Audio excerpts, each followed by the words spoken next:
संभल में एसीएमओ की जुबान फिसली है। एसीएमओ ने सभी विभागों को रिश्वतखोर बताते हुए कहा कि ऐसा कोई विभाग नहीं जिसमें सुविधा शुल्क न लिया जाता हो। एसीएमओ का वीडियो जमकर वायरल हो रहा है, जिसके संबंध में पूछने पर एसीएमओ ने अपने बयान से इनकार कर दिया। वहीं इस दौरान कोर्ट के कामकाज पर भी सवाल उठा दिया। वहीं सीएमओ ने एसीएमओ के कथन को गलत बताते हुए कार्रवाई की बात की है। वायरल वीडियो जनसुनवाई सीएससी का शनिवार का बताया जा रहा है, जहां एक मेडिको लीगल पर भारतीय किसान यूनियन और सीएससी प्रभारी के बीच विवाद हुआ बताया जा रहा है। थोड़ी देर बाद भारतीय किसान यूनियन कार्यकर्ता सीएससी परिसर में धरने पर बैठकर नारेबाजी करने लगे। विवाद को निपटाने को एसीएमओ कुलदीप आदिम मौके पर पहुंचे, जहां उन्होंने भारतीय किसान यूनियन कार्यकर्ताओं से कहा कि मैं केवल संभल की बात नहीं कर रहा हूं। ऐसा कोई विभाग नहीं जहां सुविधा शुल्क नहीं लिया जाता, लेकिन सभी बातें रिकॉर्ड करने की नहीं है। पंचायत में मौजूद एक कार्यकर्ता फैसले को हो रही वार्ता का वीडियो बना रहा था। एसीएमओ की पंचायत भी कैमरे में कैद हो गई। यही वीडियो अब जमकर वायरल हो रहा है। रिश्वतखोरी को सिस्टम बताने वाले हेल्थ महकमे के ये एसीएमओ साहब क्या कहते हैं, देखें पूरी रिपोर्ट। बस संभल की बात नहीं कर रहा भाई, केवल संभल की बात नहीं। ऐसा कोई विभाग नहीं जिसमें सुविधा शुल्क नहीं लिया जाता, लेकिन कभी कहा ये सब बातें रिकॉर्ड करने की नहीं है। फिर मैं एक बार रिपीट कर रहा हूँ, जज बैठा होता ऊपर और नीचे पेशकार होता है। आप जानते नहीं क्या? इससे बताने की क्या जरूरत है? लेकिन मैं जज नहीं हूँ कि मैं कोई जजमेंट लूँ कि ये सभी विभाग ऐसा करते हैं।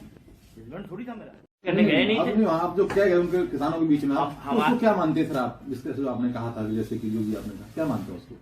पहली बात, मैंने कुछ कहा ही नहीं आधिकारिक तौर पे नहीं कहा। ये आप बाइट समझ लीजिए। आप यहाँ जो भी कह समझना चाहो, ये आधिकारिक तौर पे मैंने कुछ नहीं कहा और बाइट में भी मैंने कुछ नहीं कहा। देखिए, ये उन्होंने कहा हैगा तो ये बहुत ही गलत कहा हैगा। उनको ये नहीं कहना चाहिए इस तरह से। कहीं भी कुछ क्या हो रहा है उससे हमसे क्या मतलब। हमारे विभाग में क्या हो रहा है वो हमें देखना हैगा कि हमारे विभाग में कोई गलत काम ना हो। और अगर कहा है तो इसका स्पष्टीकरण है कि हम उनको देखेंगे। देखिए, उन्होंने पालिका पर भी सवाल उठाया है कि, और यहाँ तक है कि पालिका के साथ साथ सभी जो न्यायपालिका हैं उस पर भी सवाल उठाया है कि संबल शुल्क वहाँ भी वसूला जाता है। चीज़ तो हम नहीं देखे कि क्या उन्होंने एग्जैक्टली कहा हैगा, लेकिन कहा तो गलत ही हैगा कि एक जनरल उन्होंने कहा हैगा कि अगर जो भी के तो गलत कहा है। इसको तो मान ही रहे कि गलत कहा हैगा। इसका स्पष्टीकरण उनसे लिया तो डॉक्टर कुलदीप पर क्या कार्रवाई की जाएगी? अभी स्पष्टीकरण उनसे लेते हैं कि आपने क्या कहा और क्यों कहा, कैसे कहा, उसके बाद आगे कार्रवाई होगी। भरी पंचायत में इस बारे में सवाल किया गया है, एक वीडियो वायरल भी की जा रही है। तो ये हम तो खुद ही कह रहे हैं कि ये गलत, बिल्कुल गलत उन्होंने कहा है। और क्यों कहाएगा इसके लिए हम बारे में देखते हैं कि स्पष्टीकरण लेके उन पर जो भी होगा कार्रवाई की जाएगी।